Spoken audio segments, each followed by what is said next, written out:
This is the last time I spend the night in my truck at a gas station parking lot. When you're camping, you sometimes have chance encounters. That's part of the fun of camping.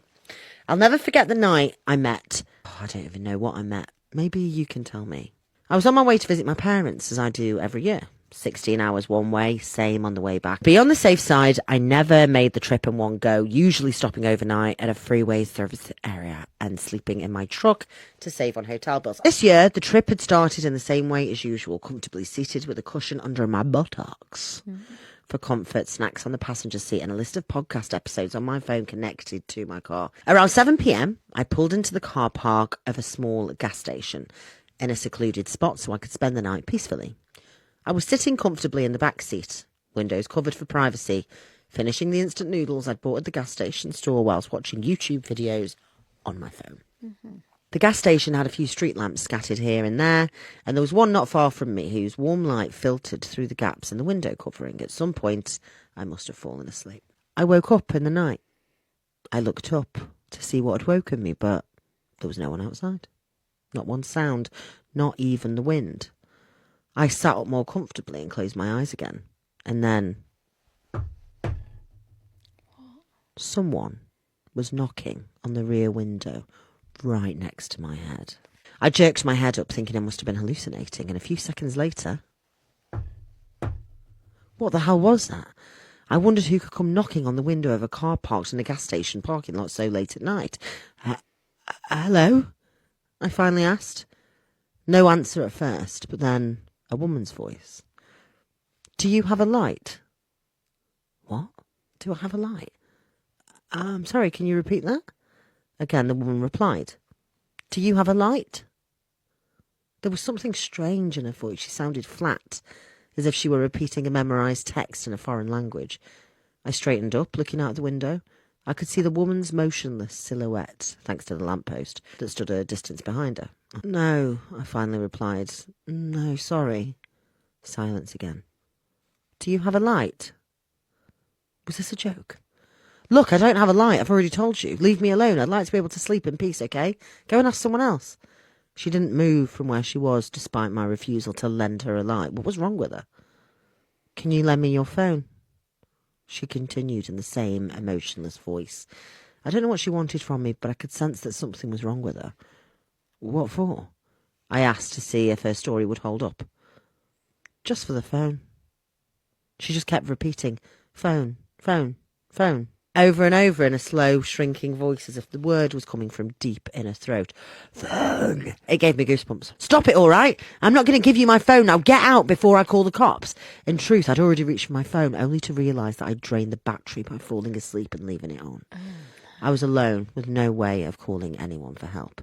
Started to bash her head against the window whilst saying, phone, phone, phone, phone! No. Stop it, I screamed in panic. I turned back to the front seat to retrieve the flashlight I'd always kept in the glove compartment, returned to my seat and turned it on in the direction of the window.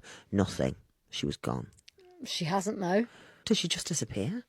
Without getting out of the car, I started to get closer to each window and point the flashlight everywhere, just looking for a silhouette, including the ground. First, I thought maybe it was a bait to lure me out of the car and rob me. But now, I didn't know what to think. It was just the strangest thing that had ever happened to me, and my heart was still racing from the adrenaline. There seemed to be nothing around the car, at least as far as I could see from the inside. The night was calm again, but I still didn't dare go out. I caught my breath and managed to calm down after a while. When I tell my parents about this, they're not going to believe it. I muttered. As I couldn't hear anything, I decided to sleep for a few more hours. This is mental. No, this is a real big mistake. Even though I didn't have the time on my phone, I could see the gaps in the windows and it was still pitch black outside. I lay down again and tried to sleep, but at some point during the night, I sat up, hearing a pop, and realised that the bulb in the nearest street light had gone out. That was the only thing that you could see with. No.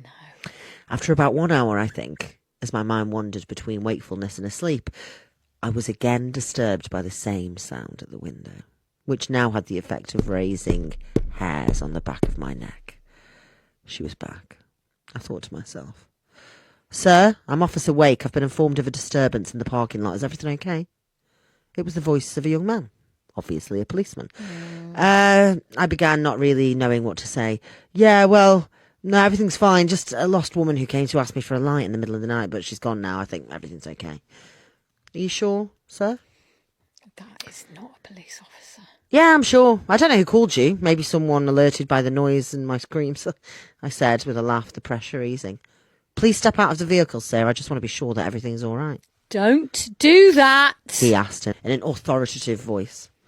No, really, I assure you that everything's fine. I said, get out of the vehicle. Can I just say, as a warning to all the Huns, Yes. if a police officer Yes. is by themselves, Yes. do not do anything they say. No. The law is that even if somebody pulls you over, Yeah. if they're on their own, or even whatever, if you get pulled over and you're on your own, you say, you drive to the police station, I'll meet you there, I'll follow you. Yeah. That's exactly what you should do. You don't go with any police No, officer. never. If they're alone and you're alone, you don't have to do a fucking thing. No, you don't. Don't trust any of them. Don't trust anyone.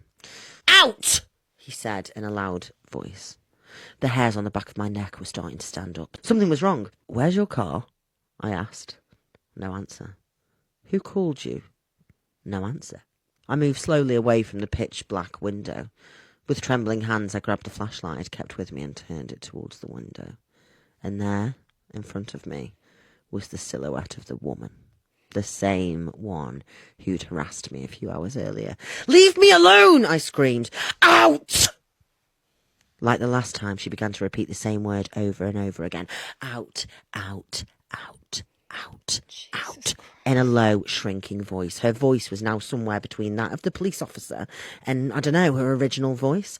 All at once, she disappeared, and I heard a weight fall on my front hood. This woman, this thing, was now attacking my car. If she couldn't get me out, she was going to force her way in. I stopped thinking and lunged for the front seat. I grabbed the keys and started the engine. Yeah, about time. Yeah, it is 4 hours too late, Yeah. actually. Yeah. I still couldn't say, if someone knocks on my window and says, can I have a light, please? Even that first time, I'm like, I'm out. I'm the fact out. that you think it's okay to come up to me Spidey senses tingling. is weird. Yeah, and also, I'm out. I'm hoping that these doors are locked. I grabbed the keys and started the engine. I still couldn't see anything in front of me because of the window cover on the windscreen. So, despite the fact that I didn't know what I was going to discover in front of me, I removed it. She was standing on her hands and knees on the hood, both hands on the windscreen, her forehead pressed against the glass. She had two pure white eyes, long dirty black hair that reached down to her feet, and a single white dress that reached down to her ankles. Her wide, inhuman smile began to spread across her face. I pressed the gas pedal. The car sped off. She was still standing on the hood, but as I zigzagged, I finally managed to knock her onto the side. I continued straight towards the parking lot exit to get back on the freeway. Behind me, I could see a silhouette running towards my car, and even over the noise of the engine, I could hear her gaunt cries. I drove for about 2 hours on the freeway. I kept thinking about what had just happened and wondering who she was and what she wanted from me. I didn't have any answers, but one thing was certain. I had had a narrow escape. Eventually, the adrenaline left my body, and an intense fatigue came over me to the point of forcing me to stop. I'd just survived a supernatural encounter. This was no time to die from a car accident. I pulled into a gas station parking lot. I leaned my head against the window just to rest my eyes at first, but 5 minutes later, I was fast asleep. I woke up at the same time as the sun. I yawned and stretched, glad to be alive after that crazy night and definitely not able to wait to tell my family and friends. But as I walked around the car to stretch my legs after spending the night inside, I noticed something. Something that still haunts and terrorises me every night. My truck had accumulated a certain amount of road dust, so it was easy to leave marks by just running a finger over it.